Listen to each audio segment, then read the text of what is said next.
Akala nila isa lamang itong cargo ship, isang malaking sasakyang dagat mabagal at madaling makuha. Dalawang skiff na puno ng mga armadong Somali pirates ang mabilis na humarurot sa alon. Umuungal ang kanilang mga makina sa madilim na karagatan ng Gulf of Aden. Ang kanilang target ay isang malaking anino sa abot tanaw. Walang watawat, walang ilaw, purong bakal at katahimikan lamang. Sa lohika ng mga pirata, ang ganitong barko ay karaniwang isang unescorted freight. Ngunit nagkamali sila. Sa loob ng wala pang 90 segundo, lumitaw ang tunay na anyo ng aninong iyon. Isang lumulutang na kuta ng digmaan. Hindi lamang ito basta barko ng US Navy. Ito ay isang nuclear-powered aircraft carrier. Ang uri ng barko na nagpapalipad ng mga warplane bago pa man mag-almusal.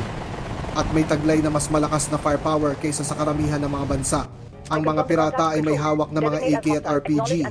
Ang carrier naman ay may 5,000 sailors, sea whiz cannons, at radar-guided missile systems.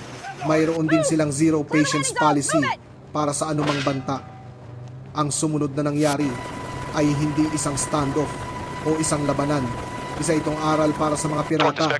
Nagsimula ito sa isang babala at nagtapos sa mga sandatang nakatutok sa kanila habang sila ay nakadapa sa isang rigid hull inflatable boat o RHIB. Ito ang nangyayari kapag maling barko ang iyong kinalaban. Ito ang resulta ng pagtatangkang atakihin ang isang US Navy aircraft carrier. Isang napakalaking pagkakamali. Unang nakakita sa kanila ang radar. Dalawang mabilis na blips, maliit ang signature at walang AI signal. Mabilis na lumalapit sa barko. Sa loob ng Combat Information Center o CIC ng USS Dwight D. Eisenhower umilaw ang sistem. Walang pag-aalinlangang iniulat ito ng operator. May dalawang maliit na craft sa bearing 085 papalapit sa posisyon ng barko. Sa Red Sea, isa lamang ang ibig sabihin nito. May panganib sa karagatan. Hindi na kailangan ng officer on the deck ng pangalawang opinyon. Agad siyang nag-utos sa communications. Abisuhan ang bridge at CIC. I-launch ang Seahawk ngayon din. Sa labas, gising na ang carrier. Hindi ito isang ordinaryong convoy. Isa itong full strike group na nagsasagawa ng patrol. At ang carrier ang nagsisilbing nerve center nito. Sa loob ng wala pang 2 minuto, umikot na ang mga rotor ng isang MH-60R Seahawk at lumipad mula sa deck. Kasama nito ang isang door gunner, mga radar system at mga sensor na kayang kumilala ng tattoo mula sa 5,000 talampakan. Diretso itong tumungo sa direksyon ng banta. Samantala, hindi tumitigil ang mga sailor sa flight deck. Ang mga yellow shirts ay naglinis ng espasyo. Siniyasat ng mga red shirts ang mga weapons load. Ang mga green shirts naman ay nagbigay ng clearance para sa isa pang helicopter na naka-standby sa loob ng CIC. May namata ang pangalawang kontak. Naghihiwalay ang mga skiff. Ang isa ay lumalayo habang ang isa ay diretso pa rin sa carrier. Isa itong textbook pirate tactic upang nituhin ang kalaban. Simple lamang ang utos ng captain. Panatilihin ang kurso at hayaan silang lumapit. Mula sa himpapawid, may visual na ang Seahawk. Iniulat ng pilot ang hostile posture ng mga suspect. Kitang-kita ang kanilang mga armas. Iyon lamang ang kailangang malaman ng Navy. Bagamat madalas ay binibigyan ng pagkakataon ang mga suspected pirates, ang grupong ito ay lumampas na sa linya. Isang pangalawang Seahawk ang inilunsad. Ang mga BBSS team sa kalapit na destroyer na USS Gravely ay naghanda na rin. Sa deck, ang Sea Whiz ay tahimik na naka-standby. Kalmado at nakapokus ang buong barko. Ngunit huwag magkakamali, hindi sila naghihintay na maunang atakihin. Sa isang US aircraft carrier, ang pag-aalinlangan ay isang malaking pagkukulang. Walang kamalay-malay mga pirata sa kanilang pinapasok. Para sa kanila, isa lamang itong malaking barko sa tubig. Para sa Navy, ito ay 2 banta na kailangang resolbahin agad. Nakalock at loaded na ang mga warning shots. Ang skiff sa kanan ay patuloy sa paglapit. Walang pagbabago sa bilis o direksyon, dala ng labis na kumpiyansa o kamangmangan. Sa layong 800 yarda bumaba ng altitude ang Seahawk. Inihanda ng side gunner ang M240 machine gun. Wala pang putok ngunit malinaw ang mensahe. Nasa maling lugar ang mga pirata, ngunit hindi natinag ang mga ito. Tumayo ang isa sa kanila habang may pasal na mahaba at metalikong bagay, isang RPG. Dito na nakumpirma ang pagiging hostile ng target. Nag-ulat ang Seahawk na may hawak na armas sa mga suspect. Itutuloy ang interception. Sa Eisenhower, hindi man lang kumurap ang captain. Mula sa gilid ng destroyer, 11 metrong RHIB ang ibinaba sa tubig.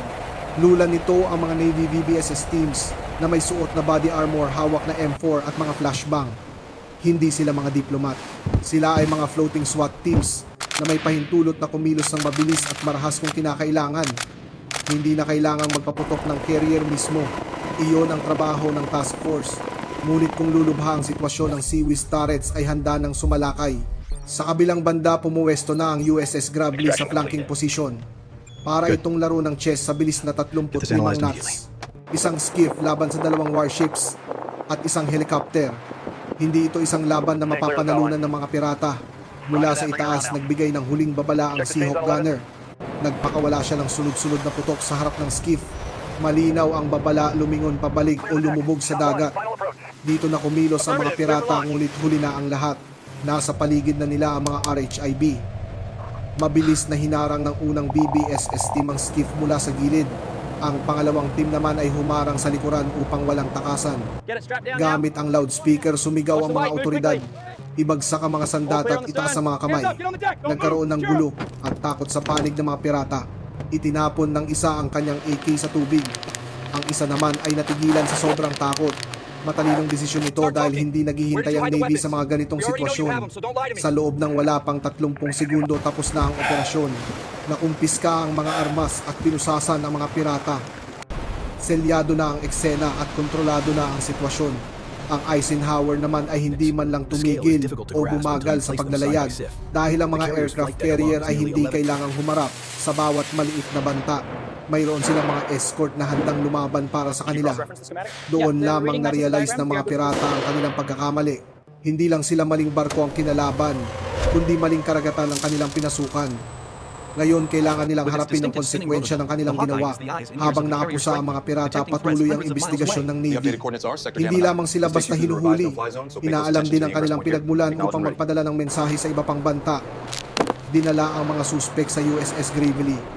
Habang ang pangalawang Seahawk naman ay patuloy na nagpapatrolya sa paligid. Gumagamit sila ng thermal imaging upang suriin ang skiff ng mga pirata. Naghahanap sila ng GPS satellite phones o anumang kagamitan na magpapatunay kung sino ang nasa likod nila. At lumabas na hindi lamang sila basta-bastang mga pirata. Sa Eisenhower, balik sa normal ang lahat. Hindi nagbago ang formation ng barko. Hindi rin nahinto ang pagpapalipad ng mga FA-18 Super Hornet. Parang walang nangyaring intercept sa radar logs kung hindi mo ito susuriin ng mabuti. Ito ang katotohanan tungkol sa mga carrier.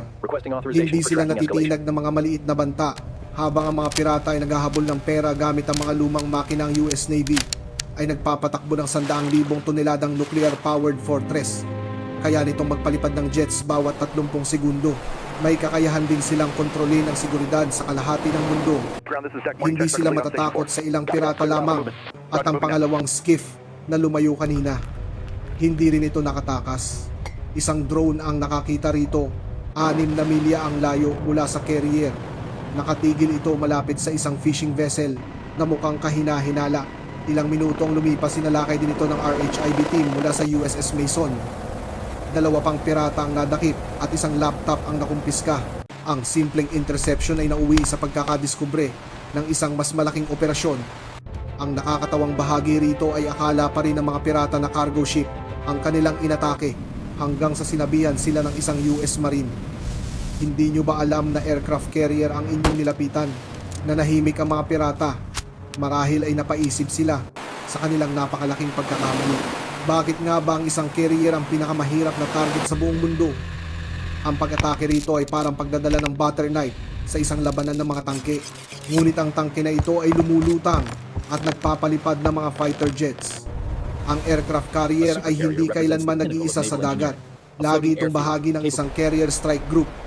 Binubuo ito ng mga destroyers, cruisers, submarines at supply ships para itong isang lumulutang na syudad ng digmaan. Ang USS Dwight D. Eisenhower ay kayang maglaman ng halos 5,000 tauhan. Pagdating naman sa depensa, nandiyan ang Seaweeds na kayang magpakawala ng 4,500 rounds bawat minuto. Nariyan din ang mga Sea Sparrow missiles para sa mga banta sa himpapawid. Hindi mo mabibiglang isang carrier. Mula sa malayo pa lamang ay nakikita at nakalak na ang target sa kanilang system. Sa katunayan, hindi man lang nila ginamit ang 10% ng kanilang kakayahan sa engkwentrong ito. Isang carrier strike group ang kayang kumontrol sa airspace na kasing laki ng Texas. Alam nila kung sino ka saan ka papunta at ano ang iyong dala mula sa daan-daang milyang layo. Kaya ang pagtatangkang kidnapin ng isang US carrier ay isang malaking kahibangan. Matapos ang insidente, sinuri ng Intel teams ang lahat ng nakuhang kagamitan. Ang mga RPG launcher at satellite phones ay dinala sa laboratorio para sa pagsusuri. Lahat ng impormasyon ay ipinadala sa CENTCOM at AFRICOM. Ang bawat maliit na kontak ay tinuturing na isang seryosong banta o pagsusulit sa kanilang depensa. Sa pagsikat ng araw, kalmado na uli ang karagatan. Nagpatuloy ang flight operations at normal na ang takbo ng buhay sa Eisenhower. Ngunit sa ilalim ng katahimikang ito nagbago ang sitwasyon sa rehiyon. Ang mensahe ay hindi lamang para sa mga pirata, kundi para sa sinumang nagbabalak manggulo. Nakita namin kayo, pinigilan namin kayo, at natuto kami mula sa inyo. Sa susunod, hindi na kayo bibigyan ng pagkakataon. Naging tahimik ang mga smuggler at nawala ang mga kahinahinalang radio signals. Dahil kapag ang US Navy ang tumugon, hindi sila nagbibigay ng babala sa social media. Gumagawa sila ng halimbawa na hindi malilimutan ng sino man. Sa ganitong karagatan, dapat laging handa at laging mapagmatyag.